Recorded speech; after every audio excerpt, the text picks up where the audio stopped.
Last class dipole moment पढ़े हैं, है ना। ठीक, अब देखो यार डायपोल मोमेंट, ठीक है, दो बातें तो हम लोग पहले पढ़ चुके हैं जिन पे डायपोल मोमेंट डिपेंड करता है। ठीक है, पहली बात है कि भाई जो बॉन्ड जिन एटम्स के बीच है उनके बीच का इलेक्ट्रोनेगेटिविटी डिफरेंस, है ना, जो कि बॉन्ड को पोलर करता है। अगर ज़्यादा इलेक्ट्रोनेगेटिविटी डिफरेंस है तो बॉन्ड ज़्यादा पोलर होंगे। ठीक, अब बॉन्ड की पोलैरिटी के अलावा भी, ठीक है, जो दूसरा फैक्टर है, ठीक है, ये बताता है कि भाई डायपोल मोमेंट हर बॉन्ड के अलाइनमेंट पे भी डिपेंड करेगा। मतलब कि हम सारे बॉन्ड्स की पोलैरिटी को वेक्टरियली ऐड करते हैं, ठीक है ना। तो जितने भी बॉन्ड्स हैं, सिर्फ ऐसा नहीं कि ज़्यादा इलेक्ट्रोनेगेटिविटी डिफरेंस हो गया तो मॉलिक्यूल ज़्यादा पोलर हो जाएगा, है ना। लाइकवाइज हम लोग देखें कि NH3 और NF3 में NH3 is more polar than NF3 because of the vector addition, है ना। जो बॉन्ड पेयर के डायपोल मोमेंट्स थे वो अपोजिट थे लोन पेयर के डायपोल मोमेंट से, दोनों एक दूसरे को कैंसिल आउट कर रहे थे। ठीक है, तो इस वजह से डायपोल मोमेंट NF3 में कम आ रहा था और NH3 में लोन पेयर और बॉन्ड पेयर का डायपोल मोमेंट एक दूसरे को सपोर्ट कर रहा है सेम डायरेक्शन में, तो दोनों क्या होता है, सम टोटल हो जाता है, दोनों ऐड हो जाता है। ठीक है ना। नेक्स्ट हम लोग देखेंगे जो डायपोल मोमेंट का केस है हमारे पास, ठीक है, कि भाई ये डायपोल मोमेंट डिपेंड करता है मॉलिक्यूलर ज्योमेट्री पे। ठीक है, मतलब कि मॉलिक्यूल की ज्योमेट्री कैसी होगी, है ना, जो अपन VACPR में पढ़े। ठीक है, तो मॉलिक्यूल की ज्योमेट्री पे भी डायपोल मोमेंट डिपेंड करता है। ठीक है, क्योंकि आपको स्ट्रक्चर बना के कहीं नहीं पूछेगा कि इसका डायपोल मोमेंट क्या है नहीं है ना, वो फॉर्मूला ही दिया हुआ रहेगा।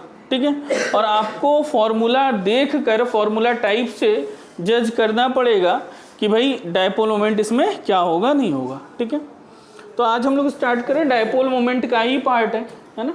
ठीक है, डायपोल मोमेंट को हम लोग म्यू से रिप्रेजेंट करते हैं केमिस्ट्री में, है ना। फिजिक्स में तो P से रिप्रेजेंट करेंगे इलेक्ट्रिक डायपोल को। ठीक, अब देखो क्या है मामला, dipole moment and geometry.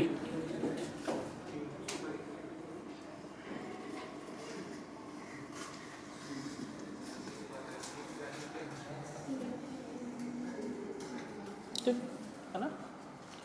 Next क्या है, डायपोल मोमेंट एंड ज्योमेट्री। ठीक, तो डायपोल मोमेंट को हम ज्योमेट्री से कैसे डिसाइड करते हैं। ठीक, हेडिंग लगा लो।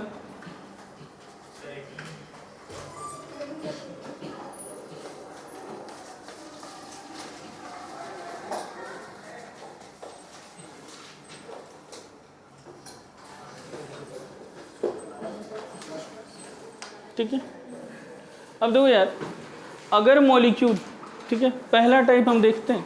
ठीक, तो पहला सिचुएशन है कि अगर मॉलिक्यूल आपको AX2 टाइप का दिया हुआ हो, जहाँ A जो है वो एक सेंट्रल एटम है ना, और X क्या है, terminal atom forming single bonds. ठीक है, तो अगर AX2 है तो यहाँ पे दो सिचुएशंस हो सकती हैं। ठीक है, पहला सिचुएशन ये हो सकता है कि भाई ये मॉलिक्यूल सिंपली sp2 हाइब्रिडाइज्ड हो, sp हाइब्रिडाइज्ड हो, दो बॉन्ड है, दो सिग्मा बॉन्ड है, सिर्फ कोई लोन पेयर नहीं है, तो सिंपल सिचुएशन हो सकता है कि ये sp हाइब्रिडाइज्ड हो। ठीक है, अरे बात समझ में। और AX2 देख के अपने को क्या पता चलता है कि भाई एक सेंटर में A मॉलिक्यूल है और ये दो मॉलिक्यूल है, मतलब लीनियर से। ठीक है, तो फॉर्मूला टाइप AX2, तो हम कह सकते हैं कि ये लीनियर होगा। अब मामला ये है कि लीनियर सिर्फ एक सिचुएशन में नहीं है कि सिर्फ आपको sp हाइब्रिडाइजेशन मिल गया तो लीनियर होगा, ऐसी बात नहीं है। लीनियर शेप के लिए एक और कौन सा हाइब्रिडाइजेशन हो सकता है, सोचो, थोड़ा सोच के बताओ। और ऐसा कौन सा हाइब्रिडाइजेशन है जहाँ पे शेप, यहाँ पे मैं शेप की बात कर रहा हूँ, मतलब यहाँ मॉलिक्यूलर ज्योमेट्री, इलेक्ट्रॉनिक ज्योमेट्री नहीं है। ठीक है, VACPR से बताना है, वैलेंस बॉन्ड थ्योरी से नहीं। सोचो थोड़ा, पक्का। जी, वेरी गुड। ठीक, लीनियर ज्योमेट्री हमें, अगर ये मॉलिक्यूलर ज्योमेट्री मैं कह रहा हूँ, नॉट इलेक्ट्रॉनिक ज्योमेट्री, ठीक है। तो बच्चा शेप लीनियर कहाँ पे हो सकता है, ठीक है। तो लीनियर शेप कहाँ होगा, तो दो चांसेस हैं, या तो वो sp हो जाए या तो वो sp3d हो जाए। बच्चा अगर sp3d जैसे मैंने पढ़ाया था, ठीक है, I3 minus,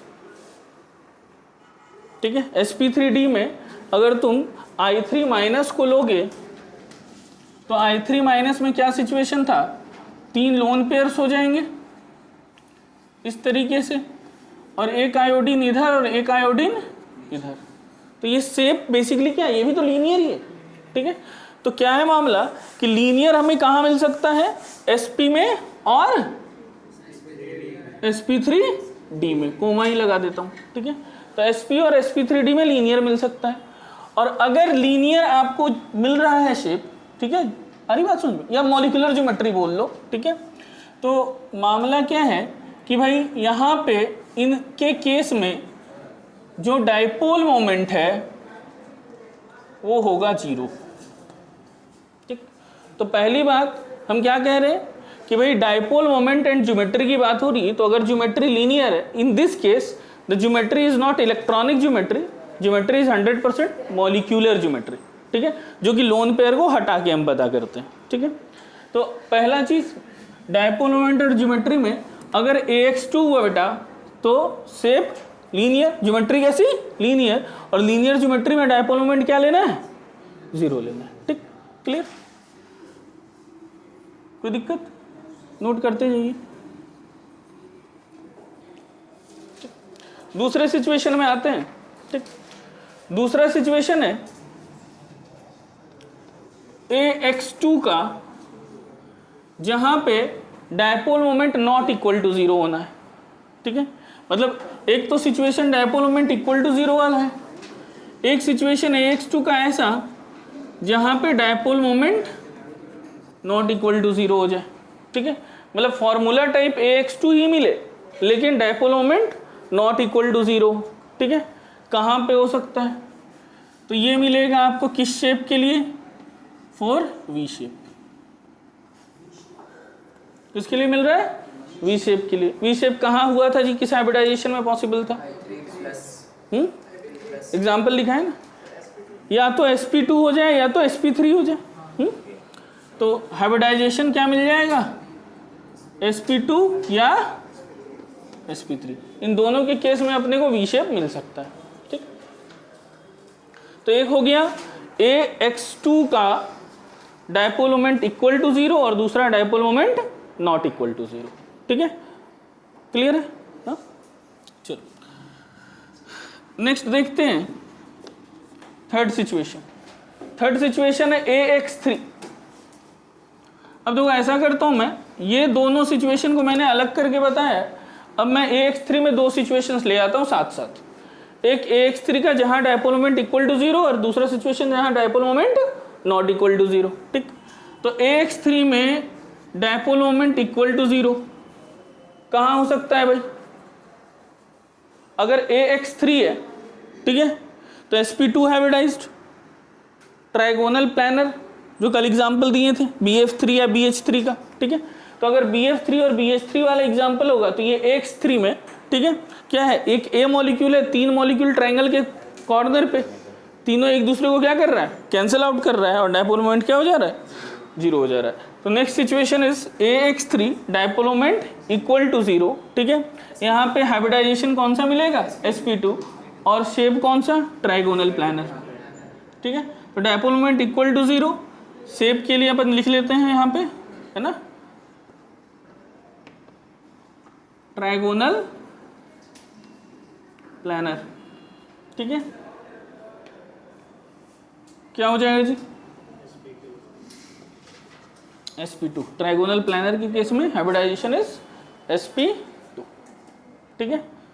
example BCl3, BF3, BH3 कोई सा भी ले लो, ठीक है। नेक्स्ट सिचुएशन बेटा, इसी फॉर्मूला टाइप में dipole moment not equal to 0 कहाँ पे होगा,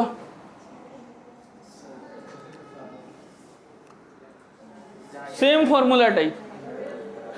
क्या an is very good tetrahedral, क्या मतलब टेट्राहेड्रल नहीं है, ठीक है, वो पिरामिडल हो जाएगा एक्जैक्टली, ठीक है।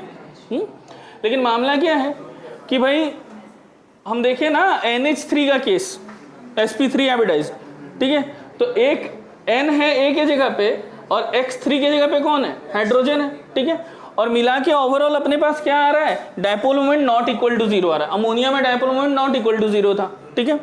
तो मामला क्या है, यहाँ पे शेप अपन क्या ले लेते हैं, पिरामिडल, ठीक है। हाइब्रिडाइजेशन क्या हो जाएगा बच्चा, sp3 होता है अमोनिया में, ठीक है, तो हाइब्रिडाइजेशन क्या हो गया, sp3। अच्छा एक और सिचुएशन हो सकता है नॉट इक्वल टू 0, 3 मॉलिक्यूल वाला, मतलब 3 सिग्मा बॉन्ड वाला टी शेप, है ना, हाँ टी शेप, और टी शेप में क्या होगा, sp3d, ठीक है। तो नेक्स्ट सिचुएशन हो गया टी शेप एंड sp3d, ठीक, किसका, टी शेप, ऐसा करो SF4 लिखवाए ना, ठीक, SF4 में क्या हो जाता है, टी शेप होगा, ठीक।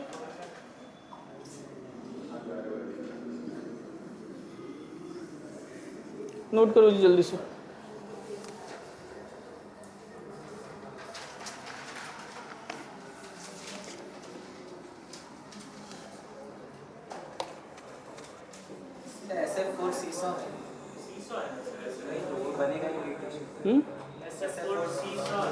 एक मिनट, 4 को तो कहाँ से एक तो बीच वाला आइटम हो जाएगा, 3 बॉन्ड चाहिए, ठीक है, 3 बॉन्ड चाहिए। अगर 3 बॉन्ड हो गया तो 3 लोन पेयर भी होने चाहिए, ठीक है। अच्छा sp3d 2 लोन पेयर 3 बॉन्ड, ठीक है। अगर sp3d की बात कर रहे हैं तो क्या हो जाएगा, 3 बॉन्ड कंपलसरी हो गया और 2 लोन पेयर, ठीक है, ICl3, है ना, ठीक है, तो ICl3 में टी शेप हो जाएगा, ठीक।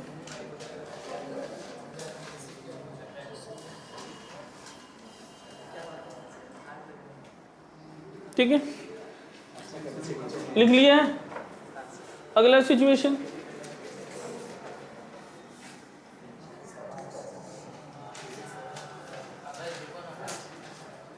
बच्चा देख AX4, ठीक है, AX4 कहने का मतलब 4 सिग्मा बॉन्ड, ठीक है। अब 4 सिग्मा बॉन्ड की सिचुएशन क्या होगी, ठीक, पहला सिचुएशन जिसमें डायपोल मोमेंट इक्वल टू 0 हो जाए, ठीक है। फॉर्मूला टाइप हमारे पास क्या है, AX4 और डायपोल मोमेंट इक्वल टू 0 होना है। तो डायपोल मोमेंट इक्वल टू 0, यहाँ पे बच्चा 2 शेप मिल सकता है अपने को, एक मिल सकता है स्क्वायर प्लानर,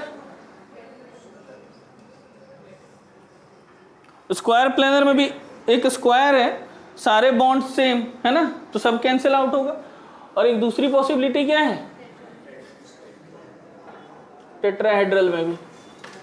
तो in case of square planar and tetrahedral, है ना, डायपोल मोमेंट इक्वल टू 0 आएगा, where the chemical formula is AX4, है ना, ये फॉर्मूला टाइप हो गया। स्क्वायर प्लानर कौन सा शेप होगा जी बच्चा, हाइब्रिडाइजेशन बता, स्क्वायर प्लानर के लिए sp3 तो टेट्राहेड्रल के लिए हो गया,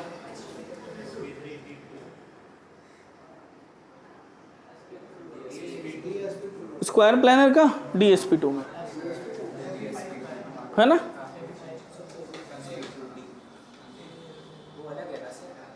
हाँ देख ये वाले करेंगे ना, अगर sp3d2 भी ले लो तो sp3d2 में कंडीशन क्या है, 2 लोन पेयर कर दो, है ना। अगर sp3d2 में 2 लोन पेयर कर दो, जैसे XCF4 स्क्वायर प्लानर था, ठीक है, तो वहां भी क्या हो जाएगा, स्क्वायर प्लानर आ गया, तो जब स्क्वायर प्लानर आ गया तो डायपोल मोमेंट क्या हो जाएगा, 0 हो जाएगा, ठीक है। नहीं बोल सकते, एक इनर डी ऑर्बिटल है, एक बाहर का डी ऑर्बिटल है, दोनों अलग अलग। किसका, चार स्टेरिक नंबर में DsP2 पढ़ाए हैं?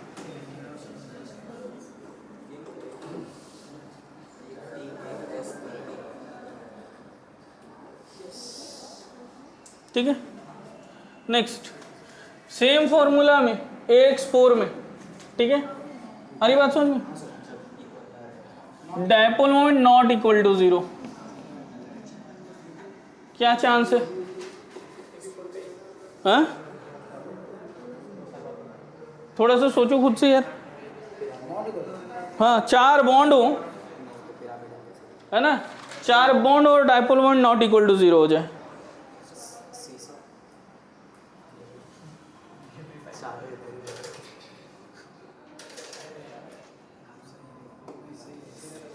सीसा में तो 4 ही होता है।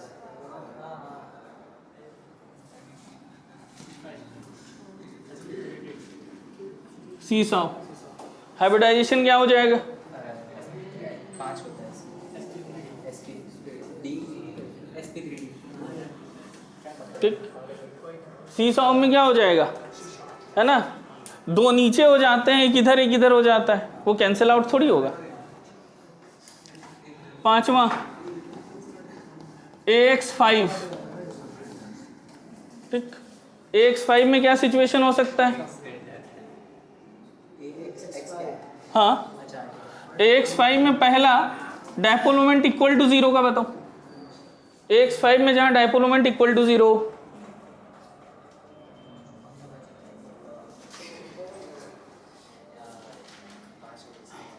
पेंटागोनल प्लानर हाइब्रिडाइजेशन sp3d3, ठीक है। अच्छा, एक और कह सकते हैं, इसमें दोनों ही आ जाएंगे ना, एक तो ट्राइगोनल बाय प्लानर भी आ जाएगा, बाय पिरामिडल,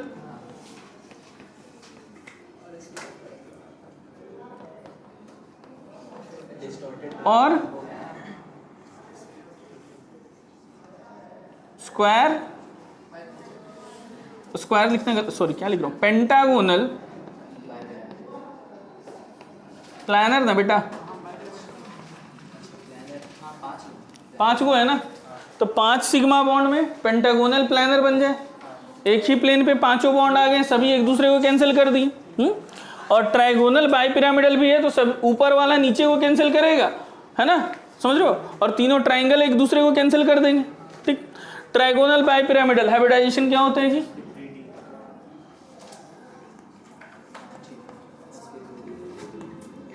और पेंटागोनल प्लानर कहाँ हो सकता है?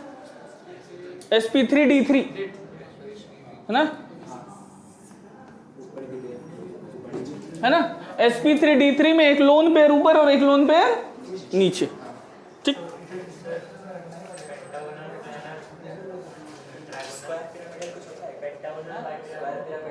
क्या चीज? हाँ, तो देखो पेंटागोनल बाई पिरामिडल में बाई पिरामिड्स ऐसे बने हो कि ऊपर और नीचे लोन पेयर हो, तो वो क्या हो जाएगा? पेंटागोनल प्लानर हो जाएगा। उसका शेप कैसा आएगा? पेंटागोनल प्लानर आएगा ना। अच्छा जी, चलो इसमें dipole moment not equal to 0 वाला सोचो तो,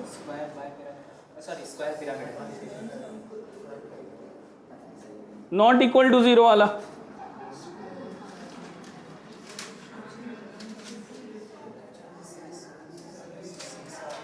सीखो तो यहाँ आ गया स्क्वायर पिरामिडल, है ना। ठीक है, बाई पिरामिड तो खत्म हो गया मामला,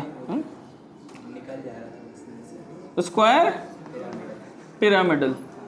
अच्छा, तो स्क्वायर पिरामिडल हाइब्रिडाइजेशन क्या होता है? स्क्वायर पिरामिडल में किस हाइब्रिडाइजेशन में ये शेप मिल जाएगा?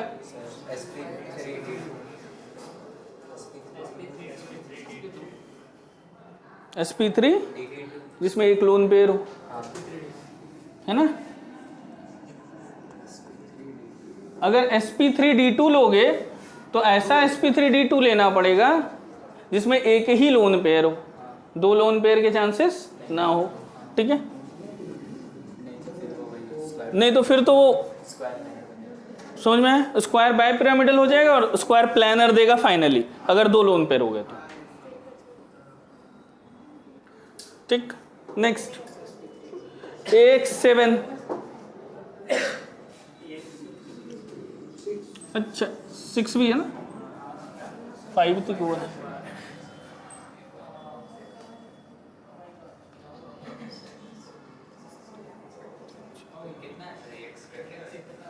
कितने तक फॉर्मूला पॉसिबल है खुद सोच। 7 तक, 8 तो बनेगा नहीं ना बॉन्ड। ठीक, अब देखो AX 6, अब देखो बच्चा अगर AX 6 है, ठीक है, तो 6 का 6 सिग्मा बॉन्ड अगर हो जाए, है ना, जिसको बोलते हैं ऑक्टाहेड्रल या स्क्वायर बाइपिरामिडल, तो सारे डायपोल मोमेंट कैंसिल होंगे। जैसे मान लो यार ऐसी अगर कोई ज्योमेट्री मिल गई कि एक स्क्वायर है और एक ऊपर और एक, तो ये 4 जो है वो तो चारों एक दूसरे को कैंसिल कर ही देंगे और ऊपर वाला नीचे को कैंसिल कर देगा, है ना।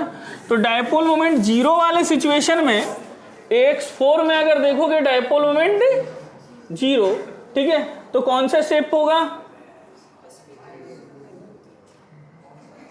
स्क्वायर बाइपिरामिडल, ऑक्टाहेड्रल भी बोलते हैं।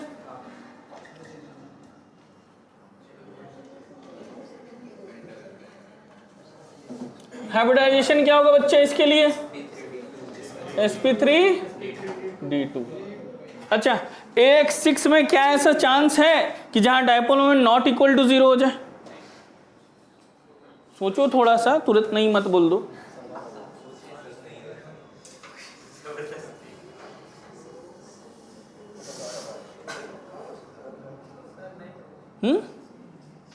पक्का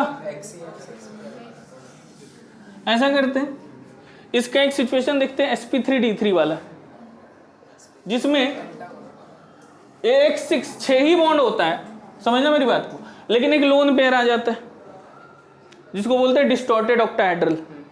तो इसमें एक सिचुएशन जो नॉट इक्वल टू 0 का है वो कौन सा है,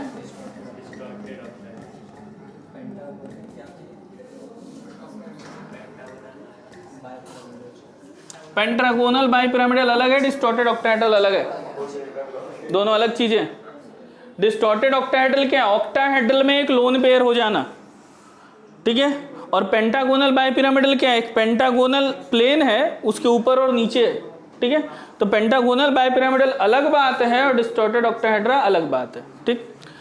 तो dipole moment not equal to 0 कहां पे मिलेगा, AX6 में मिलेगा।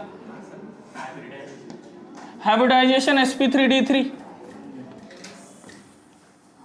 यहां पे AX7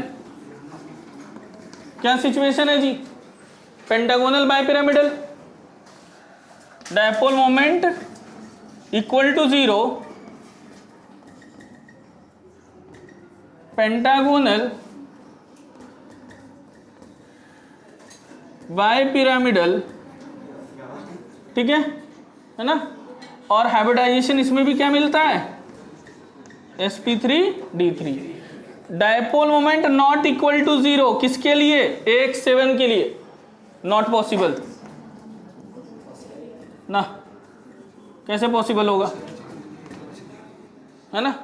ऐसा पॉसिबल कैसे होगा कि 7 बॉन्ड बनाने के बाद लोन पेयर भी आ जाए, कभी पॉसिबिलिटी है ना। ठीक, एक बार वापस से समझ लो, ठीक है ये बच्चा, वंस मोर है, ठीक है, कंक्लूड कर दे रहा हूं पूरी बात को, ठीक है। देखो टॉपिक हमारा क्या है, डायपोल मोमेंट एंड ज्योमेट्री, है ना। तो अगर अपन बात करते हैं डायपोल मोमेंट और ज्योमेट्री की, ठीक है, तो क्या होगा कि हमें जो प्रश्न दिए जाते हैं, ठीक है, हर साल क्वेश्चन आता है पोलैरिटी पे, है ना। Which of the following is not a polar molecule, या पोलैरिटी किसमें ज़्यादा किसमें कम, कितने इसमें से दिए में पोलर मॉलिक्यूल है, ऐसे क्वेश्चन हर साल आते हैं। अब मामला देखो, आपको दिया हुआ रहेगा फॉर्मूला, स्ट्रक्चर नहीं दिया हुआ होगा, स्ट्रक्चर दे देगा तब तो प्रिडिक्ट करना आसान है, लेकिन फॉर्मूला देख के अपने को प्रिडिक्ट जब करना हो तो मामला क्या बनता है, ठीक है। तो फॉर्मूला टाइप कुल मिला के 7 तरह के फॉर्मूला टाइप पॉसिबल है, ठीक है। तो अगर फॉर्मूला टाइप की बात करो तो टोटल कुल मिला के 7 टाइप फॉर्मूला टाइप है, ठीक। पहला फॉर्मूला टाइप कौन सा है, AX2। अगर AX2 है तो मतलब 2 सिग्मा बॉन्ड, ठीक है, और 2 सिग्मा बॉन्ड के सिचुएशन में मयन, ठीक, अगर 2 सिग्मा बॉन्ड का सिचुएशन होगा तो 2 सिग्मा बॉन्ड वाले सिचुएशन 2 ही हाइब्रिडाइजेशन में पॉसिबल है, ठीक। और 2 सिग्मा बॉन्ड का मतलब शेप कैसा, लीनियर, और लीनियर में sp और sp3d। तो अगर आपको AX2 में sp और sp3d मिले तो डायपोल मोमेंट 0, और अगर आपको AX2 में sp2 या sp3 मिले, हाइब्रिडाइजेशन तो निकालना आता है ना, ठीक है, तो अगर sp2 और sp3 मिले तो उसका dipole moment not equal to 0 होगा। अगर फॉर्मूला दिया हुआ AX3 टाइप, ठीक है, मतलब सेंटर में एक एटम कोई भी एलिमेंट का A होगा और बाकी 3 एलिमेंट किसी और के होंगे, ठीक है, तो उस फॉर्मूला टाइप में AX3 वाले फॉर्मूला टाइप में अगर आपको sp2 हाइब्रिडाइजेशन मिलता है तो डायपोल मोमेंट 0 होगा, मॉलिक्यूल नॉन पोलर होगा, ठीक। अगर sp3 या sp3d मिलता है तो dipole moment not equal to 0 होगा, मॉलिक्यूल पोलर होगा। लाइकवाइज अगर AX4 फॉर्मूला टाइप है और हाइब्रिडाइजेशन dsp2 और sp3d या sp3 मिले, 3 सिचुएशंस आ गए यहाँ पे, dsp2, sp3d2 और sp3, इनमें तीनों में से कोई भी मिल जाए और फॉर्मूला क्या है मॉलिक्यूल का, AX4 है, तो वो मॉलिक्यूल क्या होगा, नॉन पोलर होगा, डायपोल मोमेंट 0 होगा। सेम सिचुएशन अगर AX4 मॉलिक्यूल है और आपके साथ सिचुएशन क्या है कि हाइब्रिडाइजेशन sp3d आ रहा है तो dipole moment not equal to 0 है, मॉलिक्यूल क्या होगा, पोलर होगा। एक एग्जांपल ले लेता हूं इस सिचुएशन में, सबसे ज्यादा तो इसी में से एक सिचुएशन लेता हूं, ठीक है। अब देखना आपके पास यहाँ पे 4 ऑप्शंस तो एकदम क्लियर दिख रहे हैं, 4 तरह के हाइब्रिडाइजेशन, ठीक। अब AX4 का मतलब क्या होगा कि एक सेंटर में एक एलिमेंट का एटम होगा और बाकी 4 एटम्स जो होंगे वो डिफरेंट वाले होंगे, ठीक है। जैसे फॉर एग्जांपल बेटा अगर मैं CCl4 लेता हूं, छोटा सा एग्जांपल लिया, सबसे पहला CCl4 लिया, ठीक है। CCl4 में 4 बॉन्ड है, 4 क्लोरीन है, फॉर्मूला टाइप AX4 हो गया। तो AX4 फॉर्मूला टाइप में 4 सिग्मा बॉन्ड, कोई लोन पेयर नहीं, क्योंकि कार्बन के पास वैलेंस इलेक्ट्रॉन ही 4 है, ठीक है। तो 4 सिग्मा बॉन्ड, कोई लोन पेयर नहीं, हाइब्रिडाइजेशन कौन सा, क्या ये मॉलिक्यूल पोलर है या नॉन पोलर है, नॉट इक्वल टू 0, ये क्या है, 0 है कि not equal to 0, equal to 0, तो ये मॉलिक्यूल क्या हो गया, नॉन पोलर हो गया, डायपोल मोमेंट 0 हो गया, मॉलिक्यूल नॉन पोलर हो गया। अगला एग्जांपल देखो, ठीक है, अगर मैं HCF4 ले लिया, HCF4 भी क्या है, AF4 मतलब AX4 टाइप है ना, ठीक है, लेकिन इसमें हाइब्रिडाइजेशन देखो, 4 सिग्मा बॉन्ड और 2 लोन पेयर, तो ये है sp3d2, तो sp3d2 अगर है तो किस कैटेगरी में आ गया, ये भी नॉन पोलर हो गया, ठीक है। आई बात समझ में, क्लियर हो रहा है मामला, ठीक, ठीक है, कोई दिक्कत नहीं, ठीक, ठीक। अगर देखो एक और सिचुएशन ले रहा हूं मैं, ठीक है,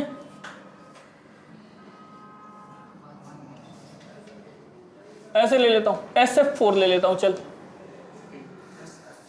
अब बोल, ये भी तो AX4 ही हुआ ना, देखो CCl4 भी AX4 है, HCF4 भी AX4 है और SF4 भी AX4 है, ठीक।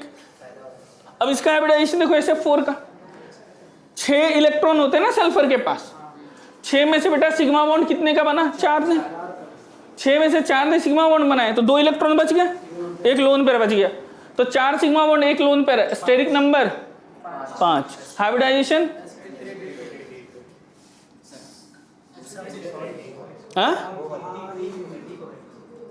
स्टेरिक नंबर 5, SF4 है, 6 इलेक्ट्रॉन थे, 4 ने बनाया सिग्मा बॉन्ड, 2 बच गया, 1 लोन पेयर, ठीक, 1 lone pair 4 sigma bond, steric number कितना हुआ 5, तो 5 स्टेरिक नंबर, हाइब्रिडाइजेशन क्या हो जाएगा, और जब हाइब्रिडाइजेशन हो गया sp3d तो भैया शेप हो गया, मॉलिक्यूल हो जाएगा पोलर, समझे बात को। अब देखो यार मैं ये चीजें इस तरीके से क्यों बता रहा हूँ, 4-5 एग्जाम्पल लेता, पोलैरिटी ऐसे ऐसे करके निकल गया, टॉपिक खत्म। मामला क्या है, ये आपको एक बार अगर याद कर लोगे तो जितने भी इनऑर्गेनिक कंपाउंड्स हैं, ठीक है, उसमें फॉर्मूला टाइप कुल मिला के 7 ही तरह का फॉर्मूला टाइप हो सकता है। लाखों कंपाउंड्स वो पूछ सकता है आपके एग्जाम में, वो कोई भी कंपाउंड उठा सकता है, लेकिन कोई भी कंपाउंड उठे उसमें फॉर्मूला टाइप क्या रहेगा, यही 7 में से रहेगा।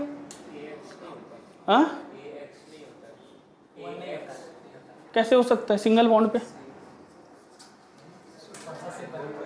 कौन सा शेप होगा?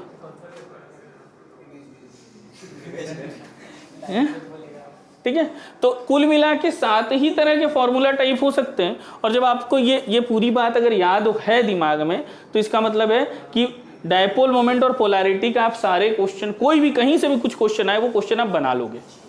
ठीक है, और भाई मैं स्टार्टिंग से कह रहा हूँ, आप एवरी डे सिर्फ एक काम करो, एवरी डे छोड़ो यार, तुम एवरी वीक अगर ये काम करोगे ना, एक वीक में इतना सा काम करो, वीक भी हटाओ, एक मंथ में, ठीक है, साल की बात नहीं करूँगा, 1 महीना बहुत टाइम होता है। 1 महीना में इस तरह से पढ़ लो कि एक क्वेश्चन कहीं से भी आएगा मैं बना लूँगा। ठीक, आपको जेई के एग्ज़ाम तक जब से आपने पढ़ाई स्टार्ट की है तब से लेके, ठीक है, कुल मिला के 25 महीना मिल जाता है 2 साल में। ठीक है, मैं अगर अप्रैल वाले की बात करूं तो 25 क्वेश्चन पूरे नंबर आएंगे। लेकिन अगर आप इतने नालायक हैं कि महीने भर में आप इस लायक भी नहीं कि एक क्वेश्चन पूरी तरह से सही बना लें, और ये गारंटी के डायपोल मोमेंट का एक क्वेश्चन आता ही आता है, रहेगा ही रहेगा। ठीक है, मेंस में डायपोल मोमेंट का क्वेश्चन रहता ही है। नीट वाले बच्चे तो और श्योर हो जाओ, 2-2 क्वेश्चन दे देता है, तो रट लो। ठीक है, हंसने वाली बात नहीं है, बात सही है। ठीक है, नहीं ये देखो यार, एटलीस्ट मतलब 7 ही फॉर्मूला टाइप है, कम से कम इतना तो कर लो। ठीक है, लिख लिया वो सब, हो गया, चलो क्लियर है ना। अब देखो भैया अगला टॉपिक, ठीक है, यहाँ पे सही मायने में VACPR पूरी तरह से ख़त्म हो जाता है। बस जो VACPR का ड्रॉबैक है उसको मैं MOT में पढ़ाऊँगा, है ना। ठीक है, क्योंकि मॉलिक्यूलर ऑर्बिटल थ्योरी क्यों लाना पड़ा, क्यों VACPR में क्या क्या गलतियाँ थी जो कि मॉलिक्यूलर ऑर्बिटल थ्योरी आया, है ना, उस चीज़ को करना ज़रूरी है। ठीक है ना। तो भैया अगला टॉपिक लगाइए, इस चैप्टर का लास्ट टॉपिक है, बिल्कुल बड़ा है।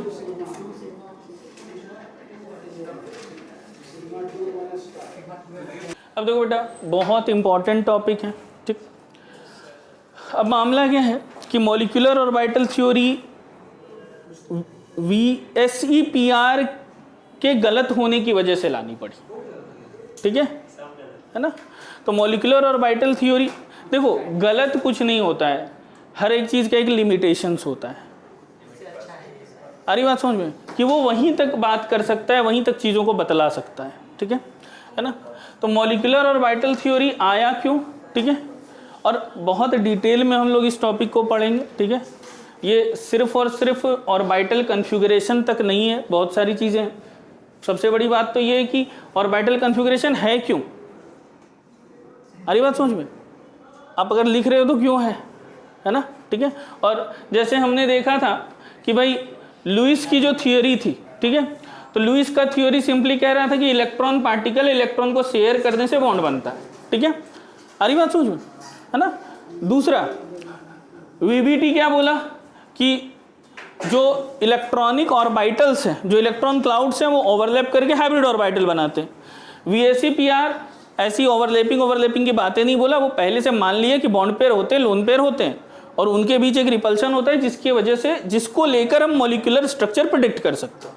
ठीक है, अब अगर बात करें MOT की, ठीक है, तो मॉलिक्यूलर ऑर्बिटल थ्योरी कब आई, क्वांटम मैकेनिकल मॉडल के डेवलपमेंट के बाद।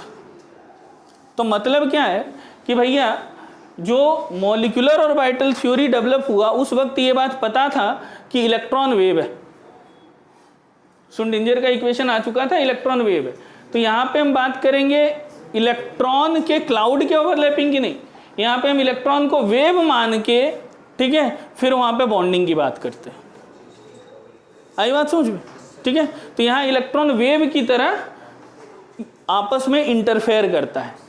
प्रॉब्ली तो पहले आ चुका था, हाँ मतलब VSCPR से पहले आ गया था। नहीं, ठीक। अब देखो, है ना, अब सबसे पहली चीज जो यहाँ पे है ना, तो सबसे पहली बात हम लोग ये देख लेंगे कि VSCPR की लिमिटेशंस क्या क्या है, ठीक है। उसके बाद मॉलिक्यूलर ऑर्बिटल थ्योरी में आएंगे, ठीक है। तो सबसे पहला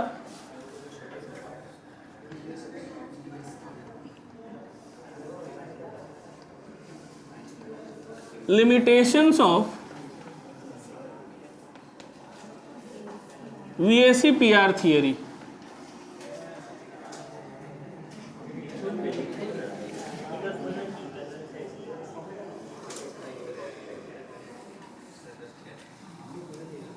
ठीक है ना, लिमिटेशंस ऑफ VSCPR थ्योरी, ठीक है।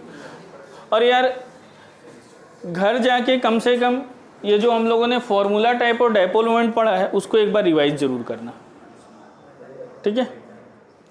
अब देखो, तो लिमिटेशंस ऑफ VSCPR थ्योरी, ठीक है, ठीक। मतलब अभी हमने जो अभी तक जितना पढ़े सब VSCPR था, ठीक है। तो भाई कहाँ कहाँ मतलब लिमिट क्या है, VSCPR थ्योरी कहाँ पे काम करना बंद कर देता है, ठीक है, क्लियर। अब समझो, मॉलिक्यूल की ज्योमेट्री VSCPR थ्योरी तो बतलाता है, लेकिन मॉलिक्यूल की ज्योमेट्री के अलावा भी कई सारी प्रॉपर्टीज और हैं, ठीक है, जैसे मैग्नेटिक प्रॉपर्टीज, ठीक है। तो भाई VSCPR थ्योरी पहला चीज कि भाई डाई ऑक्सीजन मॉलिक्यूल जो कि पैरामैग्नेटिक है, VSCPR उसको डायमैग्नेटिक कह रहा था, ठीक है। बट ऑक्सीजन मॉलिक्यूल में नेचर कैसा होता है, पैरामैग्नेटिक, ठीक है। तो एक बहुत बड़ा ड्रॉबैक कह लो इसको, लिमिटेशन नहीं है ये, ड्रॉबैक ही हो गया, गलती हो गई VSCPR से, है ना। It can not explain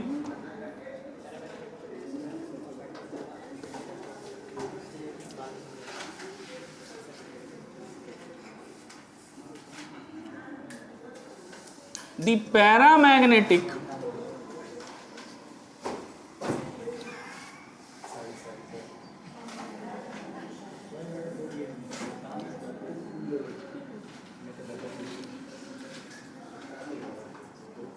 nature of O2, ठीक।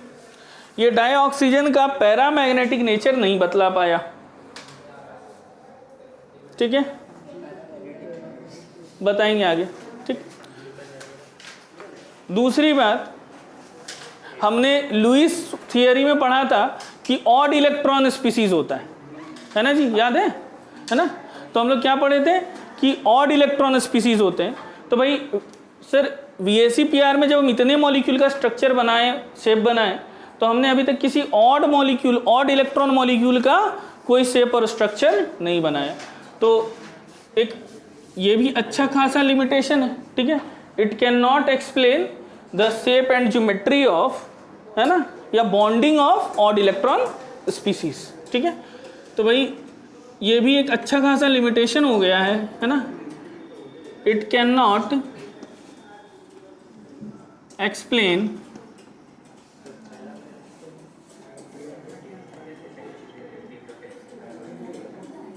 बॉन्डिंग इन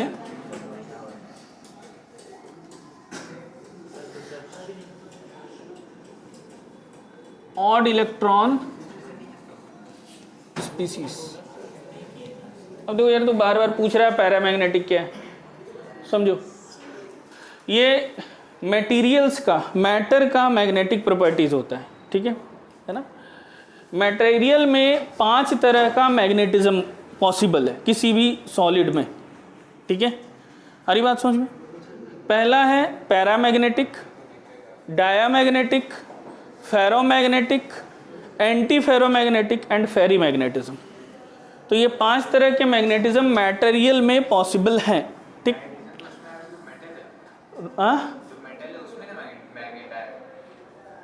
मैग्नेटिक प्रॉपर्टीज की मैं बात कर रहा हूँ, मैं ये नहीं कह रहा हूँ कि कौन मैग्नेट बन सकता है, ठीक है, मतलब आप क्लास 11th में हैं, हाँ ठीक। तो जो मैग्नेटिक प्रॉपर्टीज हैं ये 5 तरह की हो सकती है, ठीक। यहाँ पे हम सिर्फ पैरामैग्नेटिक और डायमैग्नेटिक की बात करेंगे, ठीक है। पैरामैग्नेटिक कहने का मतलब ऐसे मॉलिक्यूल्स या जिनके कंपाउंड मैग्नेटिक फील्ड की ओर फीबली अट्रैक्ट होते हो, हल्का सा। और डायमैग्नेटिक ऐसे मटेरियल्स होते हैं जो मैग्नेटिक फील्ड से थोड़ा थोड़ा दूर भागते हैं, ठीक। अब सर फेरोमैग्नेटिक भी तो मैग्नेटिक फील्ड की ओर अट्रैक्ट होता है, तो पैरामैग्नेटिक और फेरोमैग्नेटिक में फर्क क्या है? Paramagnetics are attracted towards magnetic field feebly, वो फीबली अट्रैक्ट होते हैं हल्का सा, ठीक है। और जो फेरोमैग्नेटिक है वो स्ट्रांगली अट्रैक्ट होता है। जैसे आयरन कोबाल्ट निकल फेरोमैग्नेटिक है, वो क्या होता है? स्ट्रांगली अट्रैक्ट होता है ना। और जो पैरामैग्नेटिक होगा वो हल्का अट्रैक्ट होगा, ठीक। क्या चीज? बेटा किसी ब्लॉक का एलिमेंट पैरामैग्नेटिक नहीं होता है, वैसा कोई स्पेसिफिक नहीं, वो यहाँ पे बताएंगे, वो उसके इलेक्ट्रॉन पे डिपेंड करता है, ठीक है, वो पीरियोडिक टेबल वाला मामला नहीं है, ठीक। अब देखो भाई, तो पहला चीज O2 के पैरामैग्नेटिज्म को नहीं बता पाया, दूसरी बात ऑड इलेक्ट्रॉन मॉलिक्यूल में बॉन्डिंग नहीं बता पाया, तीसरी बात, ठीक है, इट कैन नॉट एक्सप्लेन, ठीक है, फॉर्मेशन ऑफ। अब समझो यार, हमने इतने बड़े बड़े मॉलिक्यूल बना दिए, लेकिन कभी बात हुई कि H2 सर बनाए कभी? He2+ बनाए, ठीक है। तो जो VSEPR थियरी है वो H2 He2 है ना, Li2, ठीक है, इसको एक्सप्लेन नहीं कर पाया, ठीक है।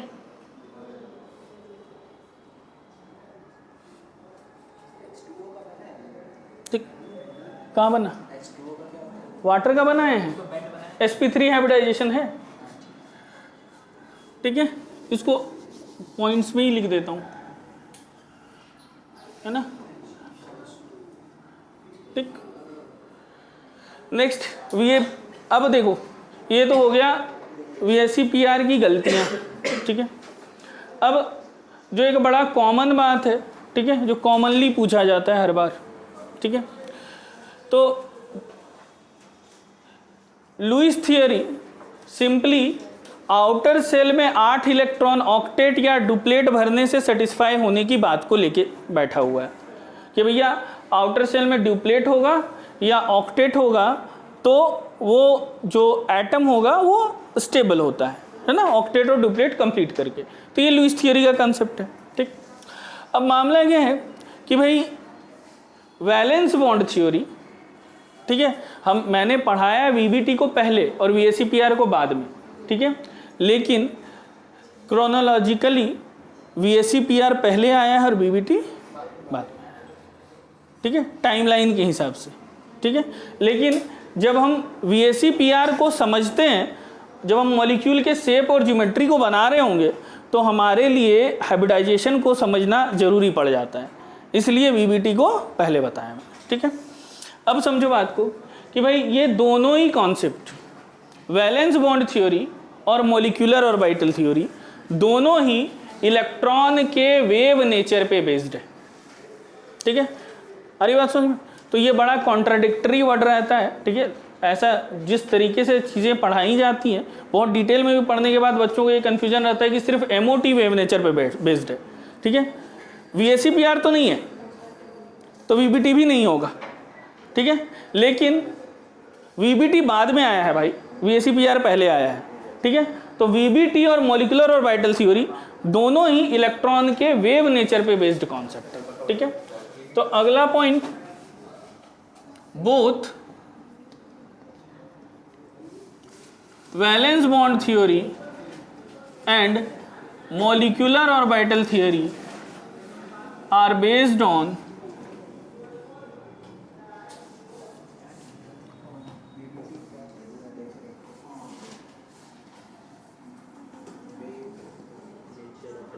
Wave nature of electron.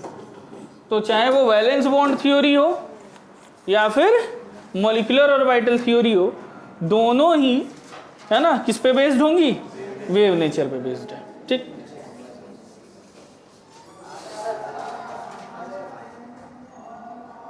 Live खत्म हो गया, क्या लाइव खत्म हो गया, लाइव नहीं चल रहा है। वो रिकॉर्डिंग है।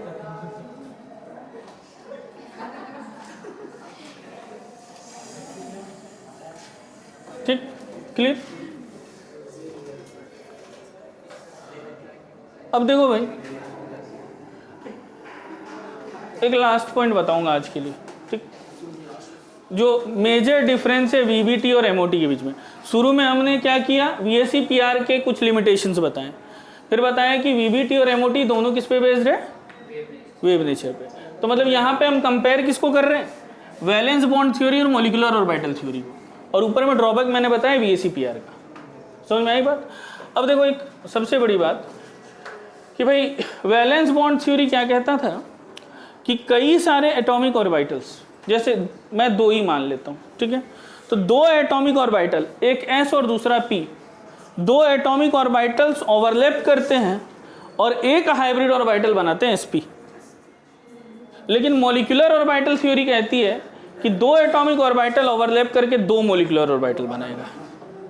ठीक है, तो मामला क्या है कि according to VBT,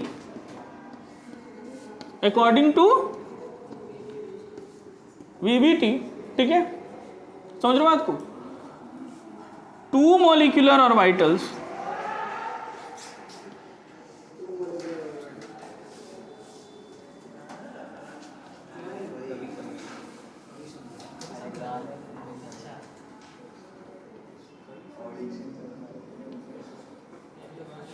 overlaps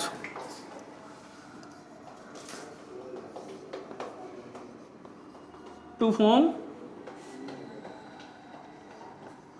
one hybrid molecular orbital।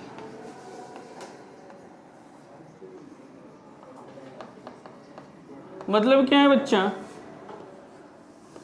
एक एटॉमिक ऑर्बिटल प्लस दूसरा एटॉमिक ऑर्बिटल अगर वीबीटी के हिसाब से मिक्स करेंगे तो हमें, ठीक है, क्या मिलेगा, एक मॉलिक्यूलर ऑर्बिटल मिलेगा।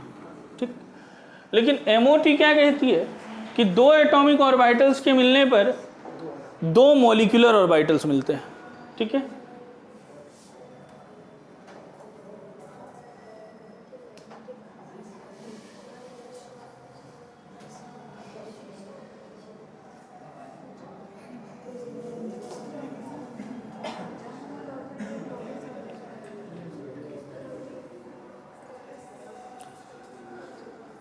रहने दो, तेरे से ना बोला पाएगा, है ना।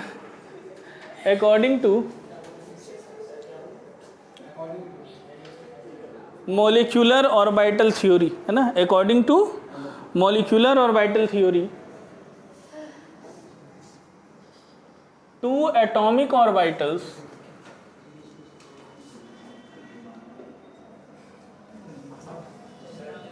हाँ बच्चा,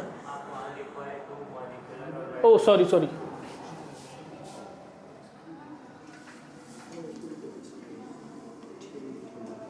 बोला मैं, ये लिख दिया गलती से।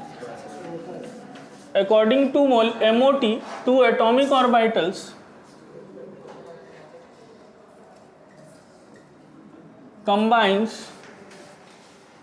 to form two molecular orbitals।